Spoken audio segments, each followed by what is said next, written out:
دوستو، اس دنیا میں جو بھی انسان آتا ہے وہ اس دنیا میں آنے کے بعد کامیاب ضرور ہونا چاہتا ہے، لیکن کامیابی کس کو ملتی ہے یہ اس کی عادتوں اور اعمال پر منحصر ہوتا ہے۔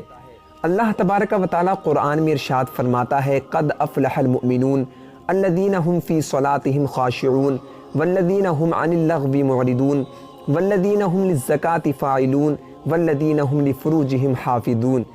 بے شک ایمان والے لوگ کامیاب ہو گئے جو اپنی نماز میں خشوع اور خضوع کرنے والے ہیں، اور جو فضول باتوں سے منہ پھیرنے والے ہیں، اور جو زکوٰۃ دینے کا کام کرنے والے ہیں، اور جو اپنی شرمگاہوں کی حفاظت کرنے والے ہیں۔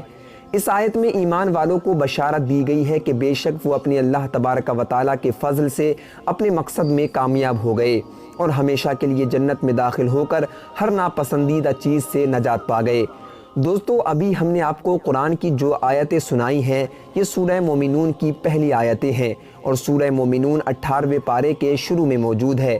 اس سورہ مومنون کی پہلی 10 آیات کے بارے میں حضرت عمر ابن خطاب رضی اللہ تعالیٰ عنہ فرماتے ہیں کہ جب نبی کریم صلی اللہ علیہ وسلم پر وحی نازل ہوتی تو آپ صلی اللہ علیہ وسلم کے چہرہ اقدس کے پاس میں مکھیوں کی بھنبھناہٹ کی طرح آواز سنائی دیتی۔ ایک دن وحی نازل ہونے تک ہم رکے رہے۔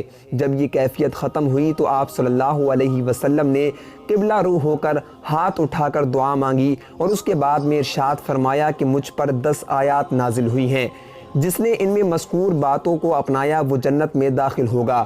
اس کے بعد میں آپ صلی اللہ علیہ وسلم نے قد افلح المؤمنون سے لے کر 10 آیات تک پڑھا۔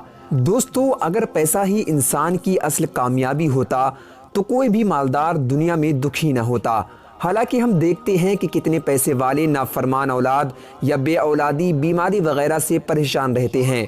حقیقت یہ ہے کہ اگر ان مسائل میں سے کوئی بھی مسئلہ نہ ہو پھر بھی حقیقی کامیابی کا دعوے دار انسان نہیں ہو سکتا، کیونکہ اگر دنیا میں انسان کو ہر چیز حاصل ہے، اس کے ساتھ ساتھ انسان اللہ تبارک و تعالیٰ کے عذاب و لعنت کا شکار ہے، تو ایسی کامیابی دراصل ناکامیابی ہے۔ کامیابی کا اسلامی تصور یہ ہے کہ خدا راضی ہو، آخرت میں نجات ملے، جہنم سے چھٹکارا اور جنت میں داخلہ ملے۔ دوستو، حضرت عبداللہ ابن مسعود رضی اللہ تعالی عنہ نے کہا کہ میں نے تمہارے محترم نبی کریم صلی اللہ علیہ وسلم کو فرماتے ہوئے سنا، جس نے اپنے سارے غموں کو آخرت کا غم بنا لیا تو اللہ تبارک و تعالیٰ اس کی دنیا کے غم کے لیے کافی ہو جاتا ہے، اور جو دنیاوی معاملات میں الجھا رہتا ہے تو اللہ تبارک و تعالیٰ اس کی کوئی بھی پرواہ نہیں کرتا کہ وہ کس وادی میں ہلاک ہوا۔ تو دوستو، امید ہے ویڈیو آپ کو پسند آئی ہوگی۔ ویڈیو پسند آنے کی صورت میں لائک اور شیئر ضرور کر دیں، اور چینل کو بھی ضرور سبسکرائب کر لیں۔ ملتے ہیں نیکسٹ ویڈیو کے اندر، جب تک کے لیے اللہ حافظ۔